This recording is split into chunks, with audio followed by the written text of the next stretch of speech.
Hi, and welcome back to another episode of Damn Parenting, your English-speaking parenting podcast from Amsterdam, the Netherlands. As always, we are your hosts, Eva and Maren. Today, we are delighted to be joined back by Emma. Hi, Emma. Hi. Emma is joining us today because we want to really hit on this topic that she brought up, which was actually fascinating, and it's about boredom in motherhood. And it's not just boredom in general, like, oh, I just need to get a coffee and talk to an adult, but it's specific to ADHD. Research shows that mothers with ADHD may struggle with discipline, often due to difficulties in planning, organization, and self-control, and they may have trouble setting boundaries, which can lead to unstable behavior and low self-esteem, I guess, in children. So ADHD also impacts the social relationships, affecting their children's social skills, with depression, anxiety, substance abuse, and relationship problems further influencing their parenting. It can lead to a lot and impacts, and that's why we really need to address it today. If both the mother and the child have ADHD, the stress levels increase. 1 + 1 = 2. And while some mothers show empathy and positive behavior, others may worsen with their child's symptoms. There is a strong link between a mother's ADHD and their child's emotional and social well-being, which is why we're delighted to have Emma joining us. I do want to quote something that I did read off the paper, The Effects of the Mother's ADHD on Her Parenting Role paper on the National Library of Medicine. It says that ADHD is the second most common psychiatric disorder in childhood,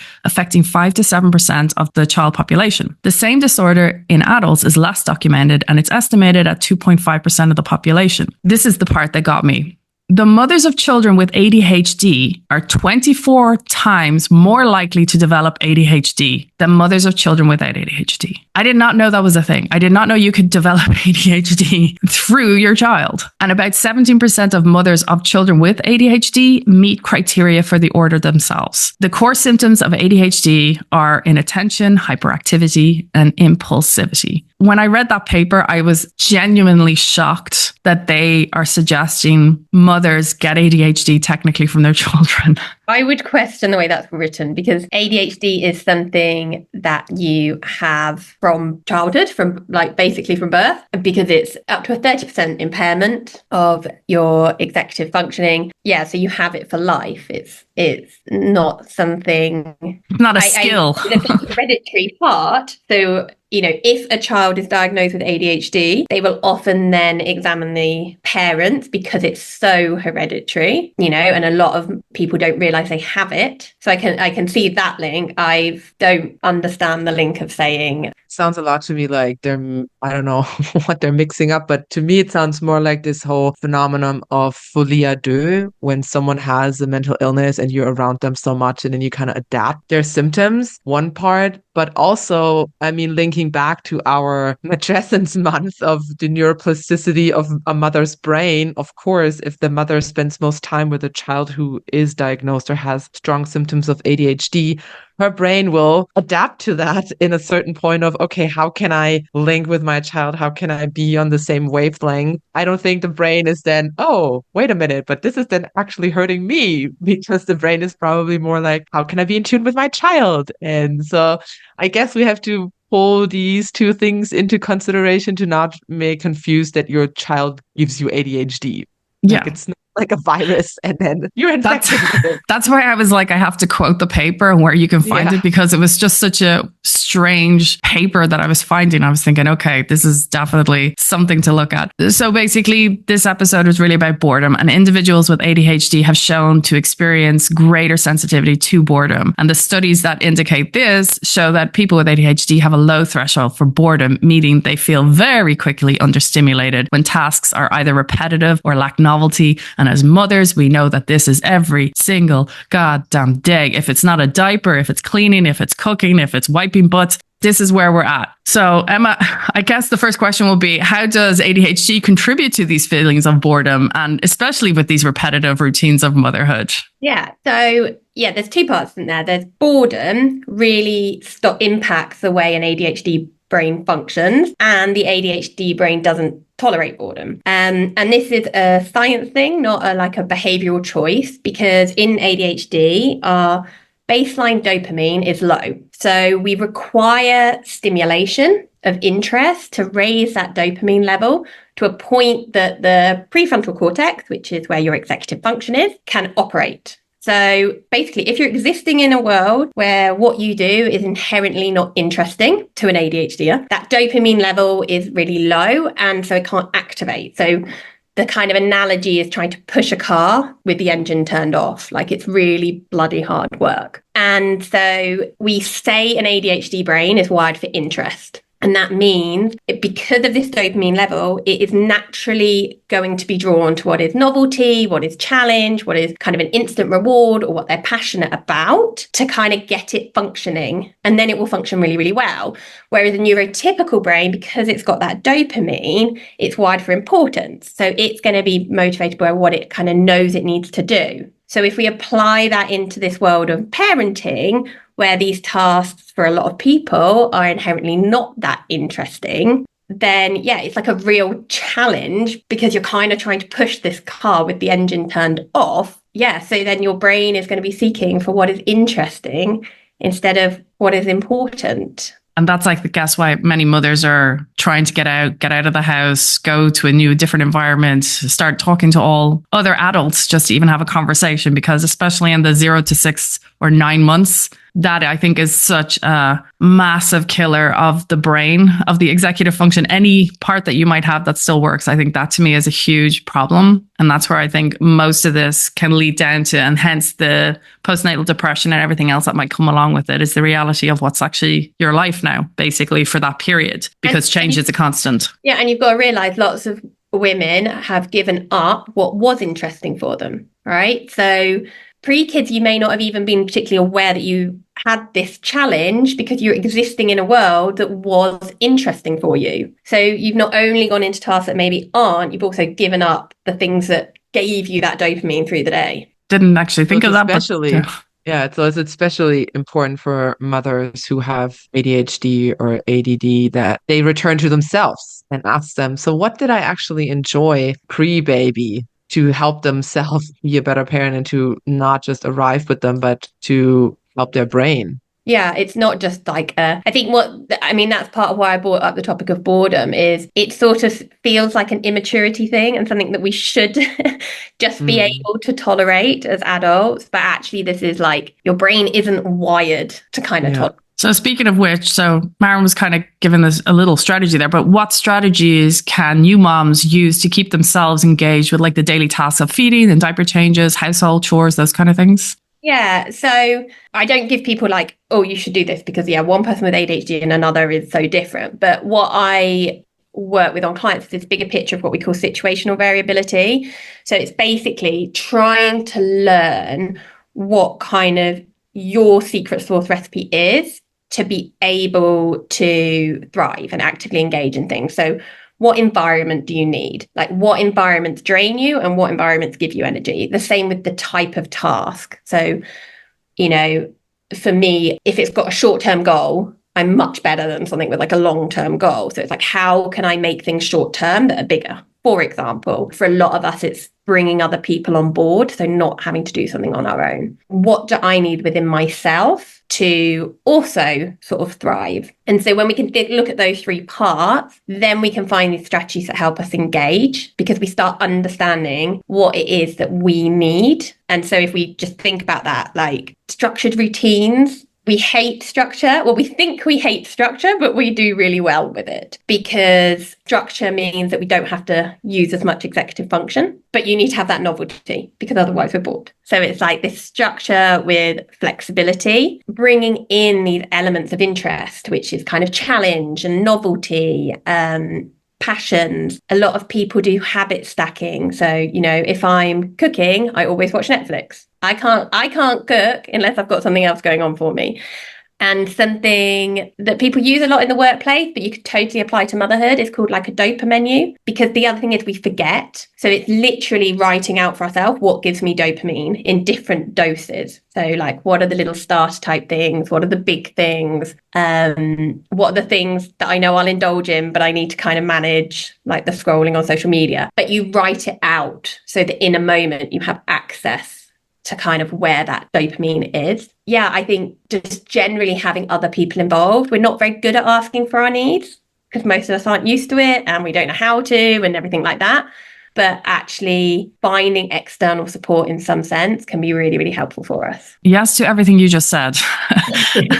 And when we talk about with ADHD as well, we also have hyperfocus as well. So what kind of role is this going to play in motherhood, and how can we actually balance the hyperfocus and the boredom as well elements? Yeah. So take a step back. For those that don't know, hyperfocus, like the idea that people with ADHD can't focus is a myth. It's we can't focus when basically that executive function's understimulated. But if we are interested in it, we can really focus and forget life exists, basically. The way that can kind of come into this is we can start hyper-focusing maybe on the things that aren't the priority. So bringing back to that word for interest, word for importance, we're going to what's interesting rather than what's important. And obviously that could create challenges if we're not doing what ideally we're meant to be doing. But I also like to think of it in a positive of how we can use it, because it is also a gift, right? To be able to focus like that. So the parts come up for me is one, how can we start seeing it in a strength way and bringing it in? And then in this kind of question of balance, something I will bang on about until the cows come home is learning to pause when we have ADHD. We're not very good at it. Our brains are generally quite speedy. We're running onto the 100 miles an hour. Pausing feels really boring to us.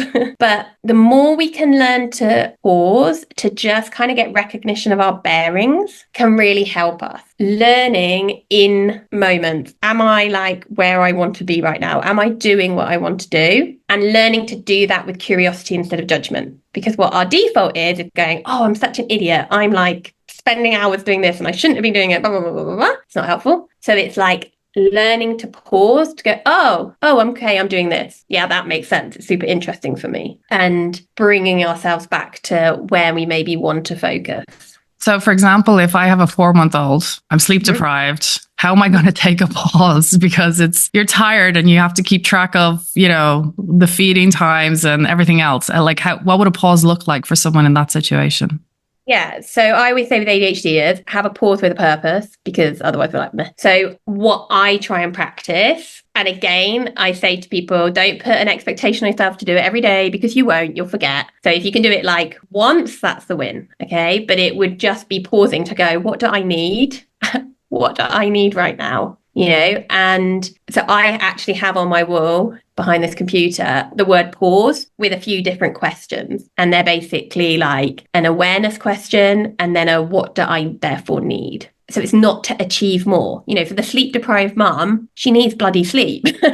Like she needs to do whatever is good enough rather than all these crazy expectations that are on her, or telling herself that she's not allowed to watch TV or that she's not allowed to do what. Like that's just not helpful, right? What does she need right now? And she needs some sense of comfort, whatever that means. When you're talking about hyperfocus, it kind of brought me back, especially in the first year when you're not really sure of baby and, oh my God, the anxiety that comes with it. And I think that's for anyone, ADHD, any neurodiverse and neurotypical. I remember my hyper focus was, am I doing the best for my child and this is a 360 angle. I was even looking at the endocrine system, like how am I going to avoid disrupting her endocrine system? She has to have natural fibers, she can't have we had a promise that there'll be no processed foods, no sugar in her, for the first 3 years. The hyper focus wasn't in such one period, one linear way. It became this whole longevity for several years I became so stubborn with heels stuck in of going, this is what I have to do, with the hyper focus of I have to continue this now.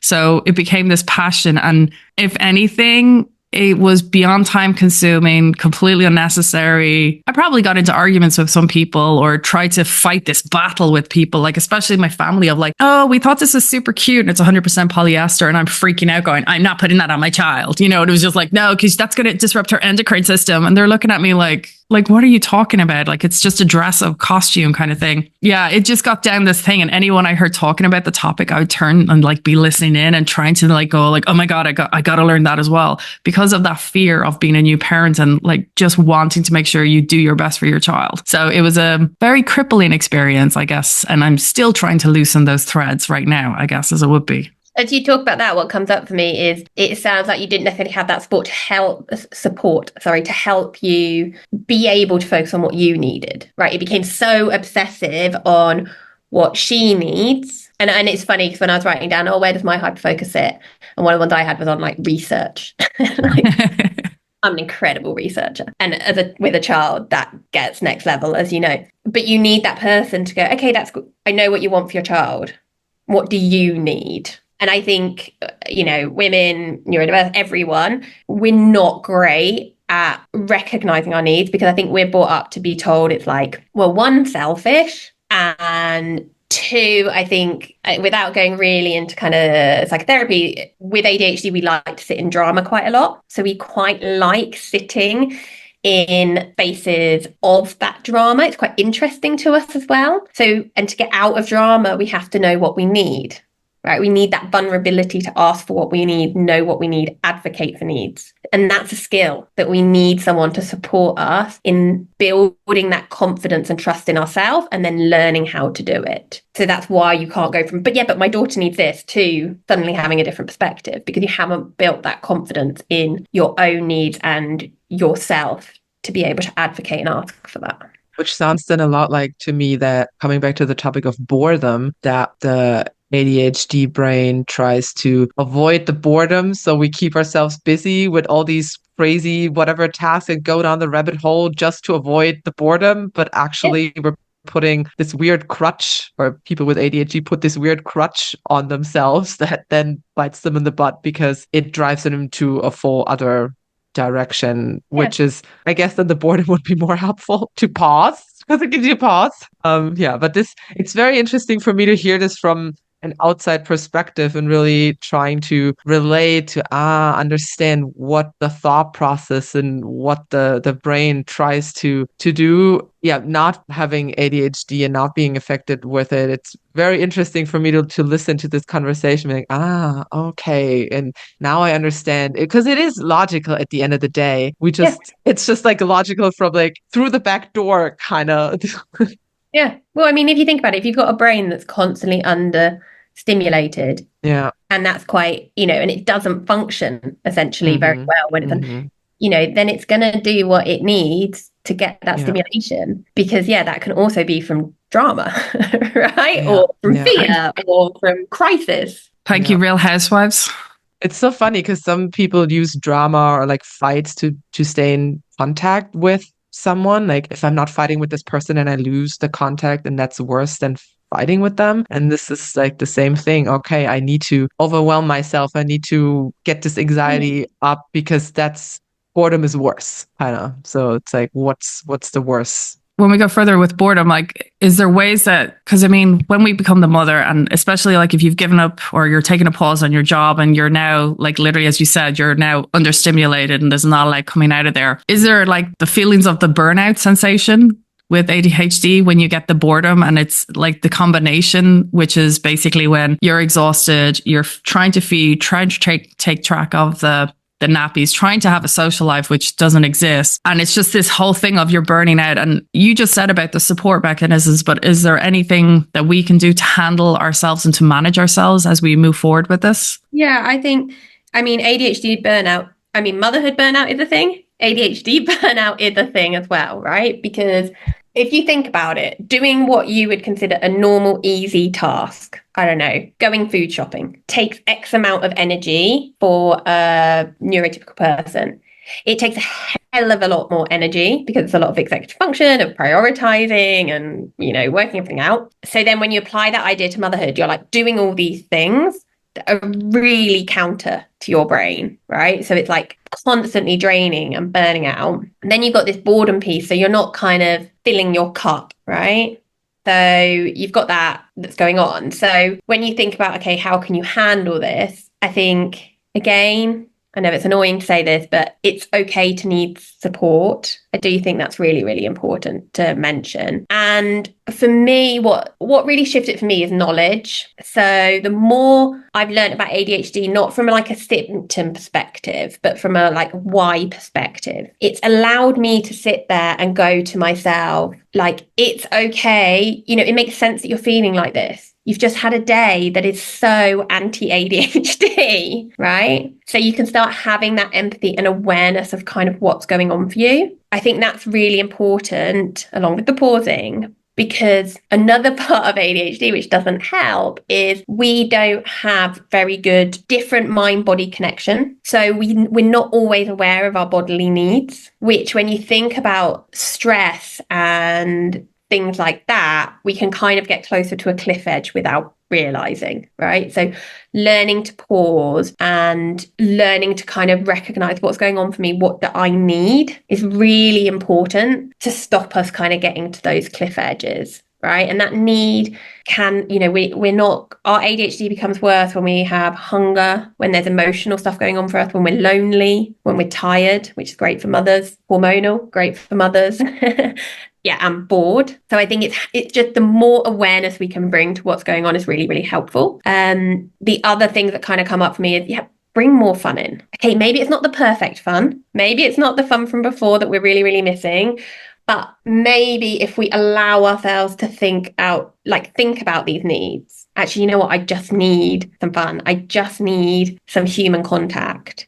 And rather than sitting in that drama of, well, I can't get it. It's again, recognize those needs and finding ways to kind of advocate it. That I know myself, how often I've gone, oh, but I can't. But actually, if I sat down, there are ways that I can, but maybe it's just not perfect. So I'm not willing to consider it. The perfection element. Yes, that really escalates the burnout sensation. So we're trying to, as you said, ADHD are in structures and routines. This is what helps us and keeps us going, even though we're not going to like it. You talked about flexibility. So how can we create a flexible ADHD friendly daily routine that's going to keep both baby and mama's needs for stimulation possible? Yeah, so I think, again, it's coming back to that idea I spoke about on situational variability. So it's having that awareness of, what do I need to thrive? And then creating that structure around that. And,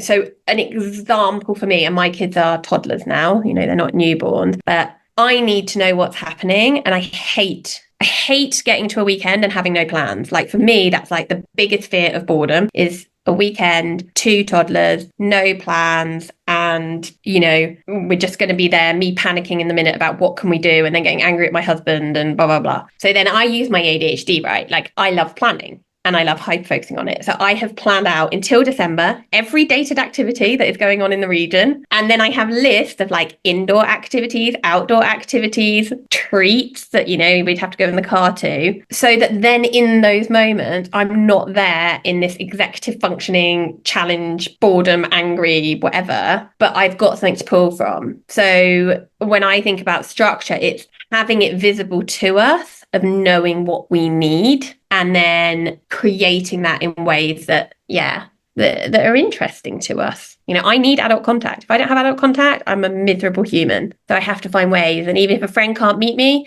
that means I have to go and sit in a cafe just because there are humans who are adults around me. Is this with or without kids? Well, with kids. Okay. Yeah. Sounds to me like it's a lot of, you just need to sit, well, just in quotations, just need to sit down and do your homework. Like kind of, okay, I have to create a list. What are my fun things? Like what are little sprinkles that I can put in? So I was just thinking of, okay, when I'm sitting there, like with a very young baby. So I'm sitting there, okay, breastfeeding for whatever, an hour. Can I put a super fun outfit on my baby that I can distract myself with? Like, I don't know, counting the cherries on her freaking romper or whatever. Like these little things, I guess, like just sit down and write what are little fun things, what are little structure things. Like it sounds to me like having those lists that you just pull out is so helpful, but then you need to sit down and really take a day, take a whatever weekend, say for the next month, I'm really going to collect and be aware, I guess, like when you're doing things, oh, this is fun, put it on my list. Oh, this is routine, put it on my list. I'm feeling great. Where am I? I'm with people, put it on my, like, I think it's a lot, sounds to me like being super aware of when you're in the good states, analyzing the situation. What is it? Oh, there is music. Music makes me feel good. So like just always putting those things on a note, like in your phone, create a list, fun things, structure things, boredom things, and then just pop out those lists. When it sounds to me like someone with also has borderline has their skills kit to, or like their little pocket, like pouch where they have all these little things in to distract them from stuff.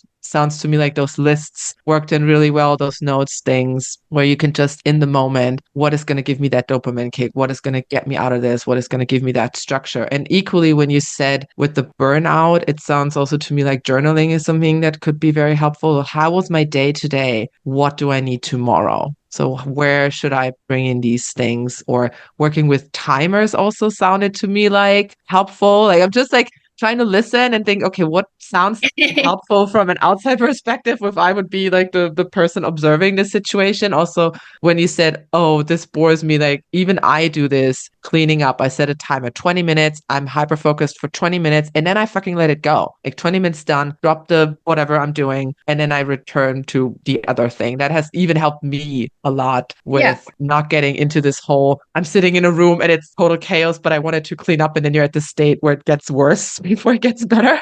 And you're totally overwhelmed. Let me interject there.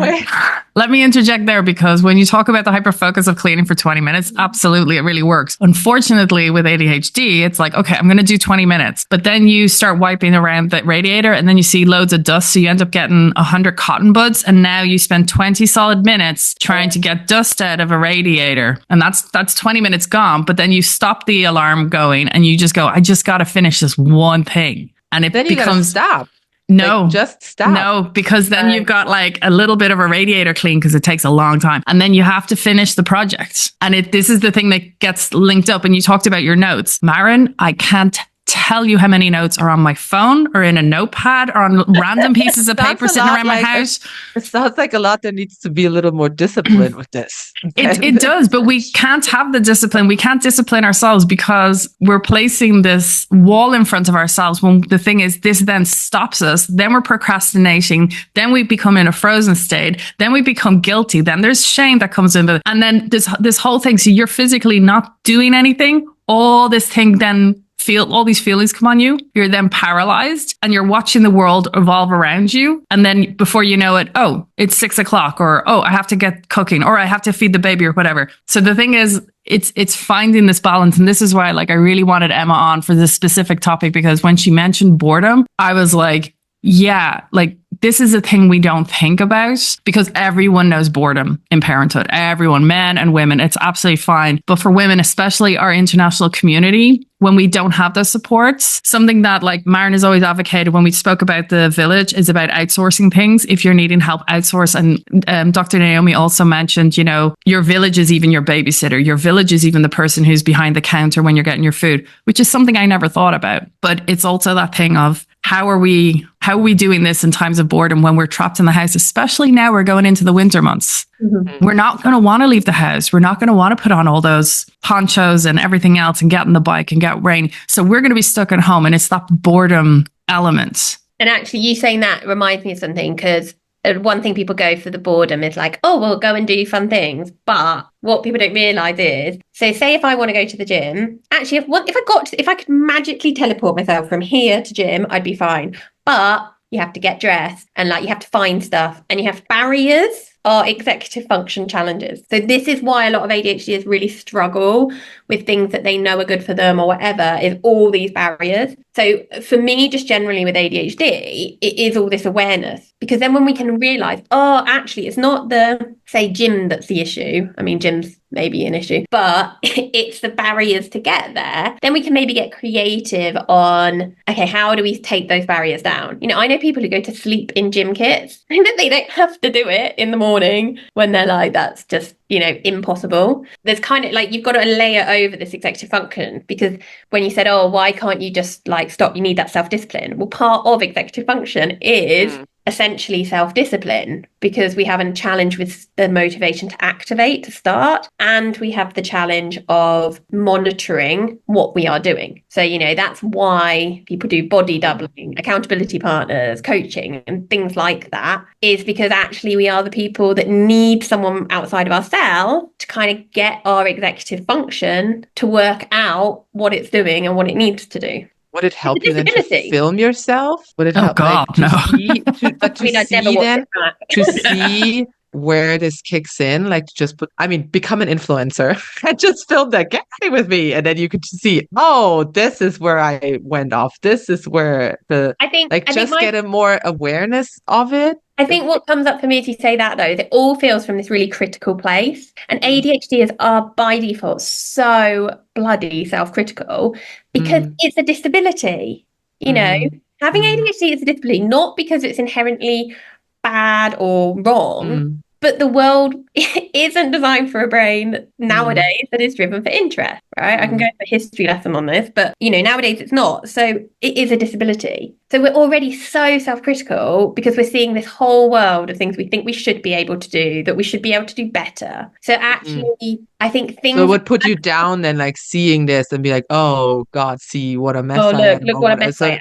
Okay. It wouldn't be like, oh, interesting. Great. This is where I can step in. Great. This is where I can. Okay. Got it. One thing I do a lot with clients I think is helpful is we spend a lot of time on developing the language of strengths. And I think that can be really helpful for mothers because when we have ADHD, easy things are really complicated for us. And that's where we're putting all this focus of all the failures. But actually, some things we're exceptionally good at, but they're easy for us, so we don't notice them, but we don't realize that they're more complex for neurotypical people. So by developing a self language of strength, I think can really, really help mothers. So learning to reflect and say, oh, actually, I did that really well. And also knowing which strengths are you. So I'm very curious. I love learning. I'm generally quite brave. So the more I can develop that language about myself, I can also go into situations that are boring or I don't like in motherhood and go, okay, rather than focusing on what I need to do, how can I do it? And so, okay, I'm going to channel the strength of curiosity to deal with playing with my children. Rather than sitting here and being really bored at it, I'm going to use that curiosity in some way to inherently make this interesting for me. Because when we're in our strengths, that's interesting for us. And so that's a clever way that when at the end of the day, you're just doing shit, focusing on who you're being instead of what you're doing and making it interesting that way. And that the more ADHDers can practice that really can help with their confidence. So more like, how am I doing something than rather, what am I doing? Yeah, like, who am I being in this? Yeah. But again, it's hard to do on your own because we forget. This is why for ADHD is just generally having a community and having that support to just keep reminding you, you're not a shit human and look at all this great stuff and what was going on here can just be really helpful. As we're going to wrap up here quickly, I just wanted to know, what are some quick practical ways that we can shift our focus when we're feeling a bit restless or distracted when we're actually with our children or babies? I think it's recognizing, okay, I'm bored right now. So that pausing, what's going on here? Okay, I'm bored. What do I need? I know you're going to say, oh, but I can't, but we can. Like I said before, I think that then we can bring in that curiosity to recognize it or have just empathy for ourselves. No wonder I'm bored. This is what's going on. Your brain is understimulated and you're not going to should it out. You're not going to, you shouldn't be bored. You shouldn't, because that doesn't work. So if we just say, okay, I am, this is why. I understand it through my ADHD lens. This is what I need. And maybe that's just empathy for self, but maybe it's a need that you can actually get met the more we learn about ourselves. Have you any recommendations for tools or resources like apps or techniques or anything that you could recommend to help us manage this ADHD related boredom and help us maintain our focus and hopefully thrive in early motherhood? Yeah, so I think writing out a kind of dopamine menu type thing. So you have an idea of what kind of you like. There's a thing called positive intelligence called PQ reps, which is a kind of active version of mindfulness. I think that can be really helpful. It's not an ADHD thing per se, but they're only 2 minutes long and they kind of give you something to do. So I think that's quite a nice way for an ADHD brain to work. I think give yourself the knowledge. So the more you can learn, not on just the symptoms, but like I say, the why. I think most ADHD brains really thrive on that from my experience because they just start going, oh, I can have confidence in my brain. It's not this totally unreliable thing that randomly does stuff. And then just in a silly world, sort of, you've got adult fidget toys, but also what I have found is some of the sensory toys for children I find really helpful. My 3-year-old has some little toys that are quite repetitive, but actually it really helps my brain as well. So you can sometimes have toys that are designed for kids that just are quite stimulating in this quite simple way for an ADHD brain. Interesting. Okay. Well, this has been Emma. She is known as the ADHD Potential. She is a coach, She's mom. She's part of our community here, as she is obviously not Dutch, as you can hear, but she is married to a Dutch and she has 2 gorgeous little boys. And she is there to actually help and support you. So if you are looking for a little bit of help, or just to even reach out to someone just to be kind of like, okay, you mentioned these lists, these menus. Can you give us an example? Maybe she'll be able to share something with you that way. So you'll be able to find her on Instagram as well. But thank you again for joining us, Emma. And as always, if you found this or any other of the episodes that we have released so far helpful and insightful, then make sure that you not only subscribe to our Spotify channel, but also to our Instagram, Damn Parenting Podcast. You can also find us on YouTube, Apple Podcasts, or wherever you find your podcasts. If you want to support us, make sure that you give us a 5-star rating on your podcast player, but also just share this episode with anyone who you think could also benefit from this information. Put us in your WhatsApp groups, put us in your Facebook chats, put us in wherever someone is looking for any advice, how to be a parent in the Netherlands, how to navigate the Dutch healthcare system, or any other topics that are relevant to expat parents here in Amsterdam. We thank you for your support and we will hear you on the next episode. Thank you. Bye-bye.